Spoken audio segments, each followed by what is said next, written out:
எல்லாருக்கும் வணக்கம். உங்களுக்காக சொல்லிட்டு என்னுடைய பெயர் இந்து. எல்லாரும் நல்ல உடல் நலத்துடனும் மனமகிழ்ச்சியுடனும் இருக்கணும். வாங்க நாம இன்னைக்கு சிந்தனை பெட்டகத்துல நடுங்கும் நகரம் கதையினுடைய 2வது பாகத்தை பார்க்கலாம்.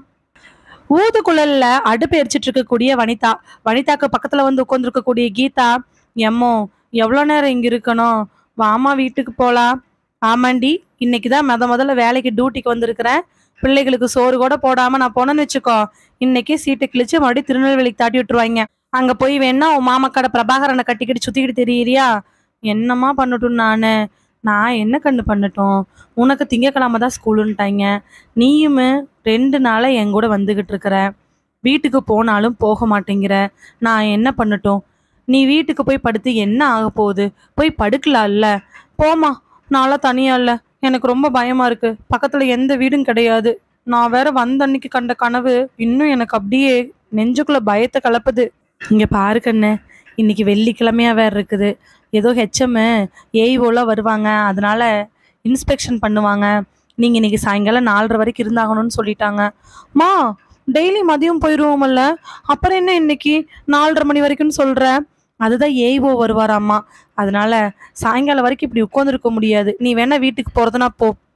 அம்மா கூட 2 நாளா இப்படிதான் வரா. அவளுக்கு ஸ்கூல் என்னமோ திங்கக்கிழமை தான். இதுக்கு என்ன பண்றதுன்னு தெரியாம முழிச்சிட்டு இருந்தவ சரி வீட்டுக்கே போயிடலான்னு முடிவெடுக்கிறா. அதுதான் வந்த அன்னைக்கு ஏதோ ஒரு கனவு வந்துச்சு. அது போட்டு படாத பாடு படுத்துச்சு. அம்மா சொன்ன மாதிரி வந்த சலுப்புல கூட இருக்கலாம். எதுக்காக நம்ம தேவையில்லாம போட்டு குழப்பிக்கிட்டு இருக்கணும்?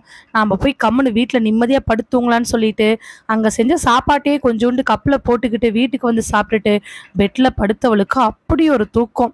நல்லா தூங்கிட்டு இருக்கிறா. ஆழ்ந்த உறக்கத்துக்கு போயிடுறா கீதா. நல்லா அலங்கரிக்கப்பட்ட ஒரு அறை, ஒரு ஆள் மட்டும் இருக்கக்கூடிய அறை மாதிரி இல்லை, ஒரு ஊரே தங்குற மாதிரி ஒரு பெரிய அறை. அந்த அறையில நடுவுல போட்டிருக்கக்கூடிய பெட்டு, அதுல அப்படியே தங்கங்கள் வைரங்கள்னு கொம்பு வச்சிருக்கக்கூடிய மான்ல இருந்து, குயில்ல இருந்து, கொக்குல இருந்து, பறவையில இருந்து, காட்டுக்குள்ள குளத்துக்குள்ள இருக்கிற மாதிரியான ஒரு வடிவமைப்பில் இருக்கக்கூடிய படுக்கையினுடைய தலைமேடு. அந்த தலைமேட்டில் தண்ணி, அதுக்கு கீழே இருக்கக்கூடிய இடத்துல நல்ல பறஞ்சு விரிஞ்ச இலவ மஞ்சள் செஞ்சிருக்கக்கூடிய ஒரு மெத்தை. பார்க்கறக்கு அப்படியே கப்பல் மாதிரி இருக்கு. அதில் படுத்துட்டு இருக்கிறா கீதாஞ்சலி. கீதாஞ்சலி அதில் படுத்துட்டு இருக்க சுற்றி இருக்கக்கூடிய பெண்கள் எல்லாரும் கீதாஞ்சலி பக்கத்தில் போய் அவளை எழுப்ப, அவள் எந்திரிச்சு வந்து நடக்கிற ஒவ்வொரு இடத்துக்கும் சிவப்பு கலரில் அப்படியே கம்பளி விரித்து கூட்டிகிட்டு போகிறாங்க. கீதாஞ்சலி நடு ஹாலுக்கு போனதுக்கு அப்புறமா முன்னாடி ஒரு ஆண் ராஜா நின்றுட்டுருக்கிறாரு. கீதாஞ்சலியை பார்த்த உடனே பாடு அப்படின்னு மட்டுமே சொல்ல கீதாஞ்சலி பாட ஆரம்பிக்கிறா. 2 கைகளையும் மேலே உயர்த்தி தன்னோட குரல்களை எல்லாம் சேர்த்தி அழகா பாட ஆரம்பிக்கிறா. பாட்டு பாடிட்டு இருக்கக்கூடிய 2வது நொடி திடீர்னு சாட்ட சத்தம் கேட்குது. சாட்ட சத்த பக்கம் திரும்பி பார்க்க கீதாஞ்சலிக்கு ரொம்ப நெருக்கமான யாரோ ஒருத்தர் சாட்டையில் அடி வாங்கிட்டு ராஜாவோட காலடியில் கிடக்குறாங்க. கீதாஞ்சலி பாட்டை நிறுத்திட்டு வேகமாக ஒடியார ராஜா கையில் வச்சிருக்கக்கூடிய குச்சி, அவருக்கு குச்சி இல்லாமல் நடக்க முடியாது. அந்த மாதிரி இருக்கக்கூடிய ஒரு குச்சியில் கீதாஞ்சலிக்கு ரொம்ப நெருக்கமானவங்க கீழே படுத்திருக்க அவங்கள அந்த குச்சியால் அடிக்கிறாரு. வழியில் துடிக்கிறாங்க. மறுபடியும் சாட்டை எடுத்து கீதாஞ்சலியை பார்த்து ஒரு அடி. அப்படியே நல்ல வலி. கீதாஞ்சலியோட இடது கையிலிருந்து அப்படியே அவளை சுற்றி வந்து அந்த அடி அவளுக்கு ரொம்ப பலமாக விழுந்துருது. பயங்கரமான சத்தத்தில் கத்தரா. வள்ளி உயிர் போக ஆரம்பிக்குது. ஆனால் கீதாஞ்சலிக்கு அதுக்கு மேலே அவளை சார்ந்தவங்க அடி வாங்குறாங்கன்னு இன்னும் வேதனையாக இருக்குது. பாடி கீதாஞ்சலி. அந்த ராஜாவோட கம்பீர குரலை கேட்ட உடனே மறுப்பு தெரிவிக்க முடியாமல் அவள் மறுபடியும் பாட ஆரம்பிக்கிறா. பாடல்கள் வரிகள் ஒலிக்க ஒலிக்கவே ஒவ்வொரு வாட்டியும் அந்த பாட்டை நிறுத்தும் பொழுதும் அவளுக்கும் அவளை சார்ந்தவங்களுக்கும் அடி விழுந்துக்கிட்டே இருக்குது. என்ன பண்ணுறதுன்னு தெரியாமல் மூச்சு கூட விட முடியாமல் கீதா பாட்டை பாடிக்கிட்டே இருக்கிறா. பாடு கீதாஞ்சலி, பாடு கீதாஞ்சலின்னு சொல்ல சொல்ல அவள் அந்த ஹால் முழுக்க நடந்து நடந்து பாட்டை பாடிக்கிட்டே இருக்க, அவள் மூச்சு விடுற நேரமெல்லாம் அடிகள் விழுந்துக்கிட்டே இருக்க, உச்ச கட்டமாக ஒரு 1/2 மணி நேரத்துக்கு அப்புறம் அவள் மயக்கம் போட்டு கீழே விழுந்துடுறா. மயக்கம் போட்டு கீழே விழுந்தவளை தர தர தரன்னு இழுத்துட்டு போய் ஒரு ரூம்குள்ளே டப்புன்னு அடித்து சாத்தி படுக்க வச்சிடுறாங்க. கீதாஞ்சலியோட நிலைமை இப்போ என்ன ஆச்சுன்னே தெரியாமல் இருக்க ராஜா எதையுமே கண்டுக்காம அவருக்கு பக்கத்தில் இருக்கக்கூடிய அறைக்கு இதே மாதிரி குச்சியோட வேகமாக நடந்து போயிடுறாரு. பணிப்பெண்களும் ராஜாவுக்கு பின்னாடியே நடந்து போகிறாங்க. டக்குன்னு முழிக்கிற கீதாவோட மனசுக்குள்ள இப்போ இன்னும் இதய துடிப்பு அதிகமாக இருக்குது. முழிச்சு பார்த்தவளுக்கு அப்படி ஒரு ஆச்சரியம். அவளை சுற்றி இருக்கக்கூடிய இடங்கள் எல்லாமே அவளுக்கு இன்னும் பயத்தை ஏற்படுத்துது. ஏன்னா கீதா இப்போ இருக்கிறது அவங்க வீட்டுக்கு பின்னாடி இருக்கக்கூடிய கொல்லை பக்கத்தை ஒட்டி வீட்டுக்குள்ளே இருக்கக்கூடிய ஒரு சின்ன ஸ்டோர் ரூமான ஒரு ஏரியா. அந்த ஏரியாவில் எந்திரிச்சு உட்காந்து பார்த்தவ லைட்டு கூட போடாமல் அங்கங்கே ஒற்றை இருக்கக்கூடிய அந்த சின்ன ஸ்டோர் ரூமை பார்த்து பதச்சு போயிடுறா. எப்படி நான் இங்கே வந்தேன்? நான் இங்கே வர்றதுக்கு வாய்ப்பே இல்லை. பெட்டில் தானே படுத்திருந்தேன்.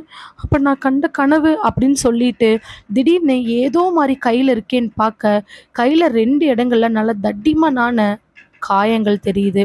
நல்லா சாட்டையால் அடிச்சாங்கன்னா எப்படி இருக்குமோ அந்த மாதிரி புண்ணாய் கிடக்குது அவளுக்கு. அவ்வளவுதான். இதை பார்த்தவ வால்னு கத்திக்கிட்டு வேகமா எந்திரிச்சு ஓடலான்னு சொல்லிட்டு ஓடுறா.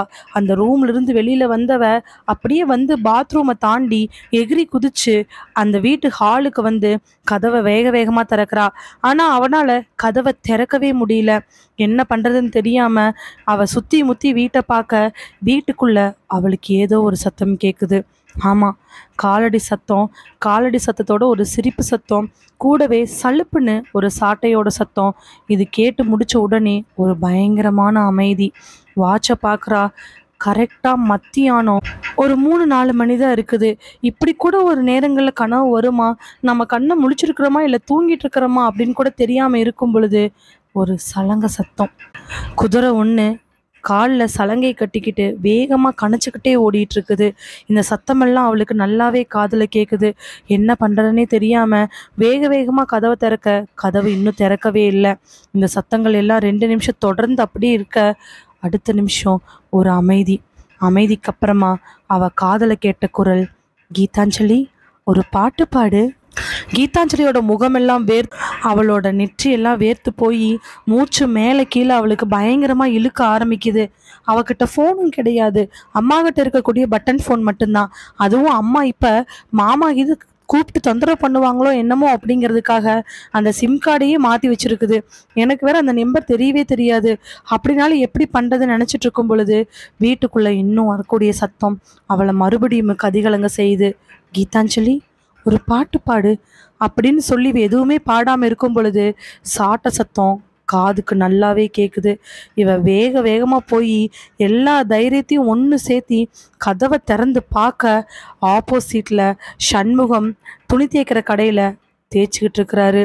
இவ அதை பார்த்துட்டு வீட்டில இருந்து ஒரே ஓட்டமாக ஓடி போய் சண்முகத்தோட கடைக்கு முன்னாடி நிற்கிறா. சண்முக கடைக்கு முன்னாடி நின்னவளுக்கு மூச்சு பலமாக வாங்கிட்டு இருக்குது.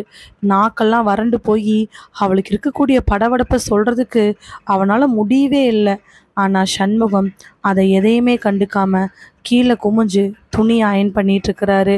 ஐயா ஐயா ஆபத்துங்க ஐயா, என்னை எப்படியாவது காப்பாத்துங்க ஐயா அப்படின்னு அவள் படவரப்பா சொல்ல அதை கவனிக்காத சண்முகம் துணியை தேய்ச்சிக்கிட்டே இருக்காரு. எங்கள் அம்மாவுக்காவது ஃபோன் பண்ணுங்க ஐயா, உங்களை கெஞ்சி கேட்குறேங்க ஐயா, உங்களுக்கு கெஞ்சி கேட்குறேன், எப்படியாவது எங்கள் அம்மாவுக்கு நீங்கள் ஃபோன் பண்ணுங்க ஐயா. எங்கள் அம்மா நம்பர் உங்ககிட்ட இருக்காதா ஐயா? வீட்டுக்கு வாங்க ஐயா, எங்கள் வீட்டில் யாரோ இருக்காங்க, எனக்கு பயமாக இருக்குது, வந்து காப்பாற்றுங்க ஐயா. ஐயா நான் பேசுறது உங்களுக்கு காதில் கேட்குதாங்க ஐயா? அவள் பாட்டுக்கு அதை பற்றி கேட்டுக்கிட்டே இருக்கா, சொல்லிக்கிட்டே இருக்கா. சண்முகம் அதுக்கு எதுவுமே கண்டுக்கல. சுற்றி முற்றி எங்கே பார்த்தாலுமே உதவி செய்யறதுக்கு யாருமே வரல. வீட்டை போட்ட பாட்டுக்கு அப்படியே விட்டுட்டு வேக வேகமாக அவன் அம்மாவோட ஸ்கூலை நோக்கி போக ஆரம்பிக்கிறா. ஒரு 15-20 நிமிஷத்துக்கு அப்புறமா நடையும் ஓட்டமா போனவன் ஆப்போசிட்ல அவங்க அம்மாவை பார்த்து அப்படியே நின்னுடுறா. இவ வேகமா அங்க அப்படி வரத பார்த்து என்ன ஏதுன்னு புரியாம வேகமா வந்த வனிதா கீதாவை பார்த்து, ஏ கீதா கீதா என்னாச்சு கண்ணு, ஏன் இப்படி ஓடியாடுற?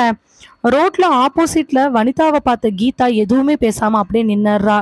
நின்னவளோட மூஞ்சி ஒரு செகண்ட் கூட கண்ணை இமைக்காம அவங்க அம்மாவை பார்த்துட்டு இருக்குது. கண்ணு என்னாச்சு கண்ணு? கையில் வச்சிருக்கக்கூடிய கூடையை கீழே வச்சுட்டு அதுலேருந்து ஒரு துண்டு எடுத்து பொண்ணோட மூஞ்சியை தொடச்சி விட்டுட்டு, என்னாச்சு கண்ணு என்னாச்சு, ஏன் இப்படி வந்திருக்க, என்னாச்சுன்னு சொல்லு, ஏதாவது ஆச்சா, யாராவது பண்ணிட்டாங்களா? கை கால் பின்னாடி முன்னாடி எல்லாத்தையும் செக் பண்ணி பார்க்க ஒன்றுமே இல்லை, எல்லாமே கரெக்டாக இருக்குது. அடி என்னாச்சுன்னு சொல்லடி அப்படின்னு சொன்ன உடனே தான் அவள் சுயநினைவுக்கு வரா. சுயநினைவுக்கு வந்தவ அம்மாவை பார்த்து, அம்மா என்னாச்சுப்பா? இல்லைம்மா நீ வரதுக்கு லேட் ஆயிடுச்சு, அதனால தான் நான் வந்தேன். அதுக்கேண்டி இப்படி வந்து நின்றுட்டு இருக்கிற பம்மை பிடிச்ச மாதிரி? தெரிலம்மா, நான் உன்னை பார்க்க தான் ஸ்கூலுக்கு வந்துட்டேன். எனக்கு ஒண்ணுமே தெரியல. ஏம்மா இப்படி கேட்குற? நான் நல்லாதாம்மா இருக்கேன் அப்படின்னு சொன்னவளை பார்த்து அவங்க அம்மாவுக்கு ஆச்சரியமா இருந்துச்சு. 2 நிமிஷமா எதுவுமே பேசாம நின்னவ இப்ப அம்மாவை பார்த்து ரொம்ப எதர்ச்சியா பேசுறா. சரி, என்னன்னு சொல்லு. லேட் ஆயிடுச்சுமா, தூங்குனேன், எந்திரிச்சேன், உன்னை பார்க்கறக்காக தான் வந்தேன், எதுவுமே இல்லை அப்படின்னு சொன்னவளை அப்படியே நடையா வீட்டுக்கு கூட்டிட்டு போறாங்க. இவ்வளோ நேரம் வெறுக்கு வெறுக்குன்னு ஒடியாந்தவ அம்மா கிட்ட ஏன் எதுவுமே சொல்லல? ஒருவேளை அவளுக்கு எல்லாமே மறந்து போயிருந்திருக்குமோ? திடீர்னு அவ அம்மா செக் பண்ணி பார்க்கும் பொழுது அவ உடம்புல எதுவுமே இல்லை. ஏன், அந்த சாட்டையால் அடிச்ச தழும்பு கூட இல்லை. கீதா ஒருவேளை அதெல்லாம் மறந்துட்டாளா? இல்ல அம்மாட்ட சொல்ல வேணாம்னு நினைக்கிறாளா? ஆனா கீதாவுக்கு எல்லாமே மறந்து போச்சுன்னு தான் நினைக்கிறேன். அதனாலதான் அவளோட பரபரப்பு எல்லாமே குறைஞ்சு எப்பவும் போல நார்மலா பேசுறா. அப்போ கீதாவோட வாழ்க்கையில என்னதான் நடக்குது? அம்மாவும் கீதாவும் வீட்டுக்கு போறாங்க. அன்னைக்கு நைட்டு அதே மாதிரி 2 பேரும் சமைச்சு சாப்பிட்டுட்டு பெட்ரூம்ல படுத்திருக்கிறாங்க. நல்லா ஆழ்ந்த உறக்கம்தான். காலையிலேருந்து சாயங்காலம் வரைக்கும் வேலை செஞ்சுட்டு இருந்தாங்க இல்லையா, அதனால ரொம்ப ஆழ்ந்த உறக்கத்து போன 2 பேரும் நல்லா தூங்கிட்டு இருக்கிறாங்க. நடு ராத்திரி கரெக்டா அந்த வீட்டை சுத்தி ஒரு சத்தம் கேக்குது. காலடி சத்தம், கூடவே யாரோ குச்சி வச்சு நடக்கிற மாதிரி. திடீர்னு ஒரு சிரிப்பு சத்தம், ஒரு மாடு கொலுசு போட்டுக்கிட்டு வேகமா நடக்கிற மாதிரி சத்தம், சாட்டை வச்சு யாரோ அடிக்கிற மாதிரி ஒரு சத்தம். இதெல்லாமே தொடர்ந்து சின்ன குரல்ல இருந்து மெல்ல மெல்ல கொஞ்சம் வேகமா கேட்க ஆரம்பிக்குது. திடீர்னு சட்டுன்னு ஒரு சத்தம். சத்தம் கேட்ட உடனே வெறுக்குன்னு எந்திரிச்சு கோர்றாங்க வனிதா. வனிதா எந்திரிச்சு உட்கார்ந்த உடனே வனிதாவோட முகமெல்லாம் வேர்த்திருக்குது. வனிதாவுக்கு இப்போ ஒரு பரபரப்பு. யாரா இருக்கும்? ஏதோ ஒரு சத்தம் கேட்டுச்சு. கொலுசு சத்தம், மாடு சத்தம், இதெல்லாம் கேட்டுச்சு. யாரோ சாட்டையால் அடிச்சமா இருந்துச்சு. என்னவா இருக்கும் அப்படின்னு நினைச்சிட்டு இருக்கும் பொழுதே மறுபடியும் வனிதாவுக்கு சட்டுன்னு ஒரு சாட்டை சத்தம் கேட்ட உடனே வனிதாவோட உடம்புல அப்படி ஒரு வலி. யாரோ சாட்டையால டப்புன்னு அடிச்ச மாதிரி இருக்கு. அவ்வளோதான். நிலக்குழிஞ்சு போன வனிதா அப்படியே உட்கார்ந்துருக்குறாங்க. பொண்ணுக்கிட்ட சொன்னா பொண்ணு பயந்துக்கோல என்ன நினைச்சாங்கன்னு தெரியல. வனிதாவோட அந்த ஒரு விதமான உணர்வு அவங்கள பயத்தினோட உச்சக்கட்டத்துக்கு கொண்டு போகுது. அப்போ கீதாவை இவ்வளோ நாள் டார்ச்சர் பண்ணிட்டு இருந்த அந்த கனவு வனிதாவுக்கும் வந்திருக்கு. இதெல்லாம் யாரு எதுக்காக பண்ணணும்? முகமெல்லாம் வேர்த்து போன வனிதா அந்த வலியோடையே மணியை பார்க்குறாங்க. மணி 11:45 இருக்கு. வனிதாவுக்கு மறுபடியும் காதுல கொலுசு போட்டு போற மாட்டினுடைய சத்தம் நல்லாவே கேக்குது. கடைசியா சுல்லுன்னு சாட்டையினுடைய சத்தம்.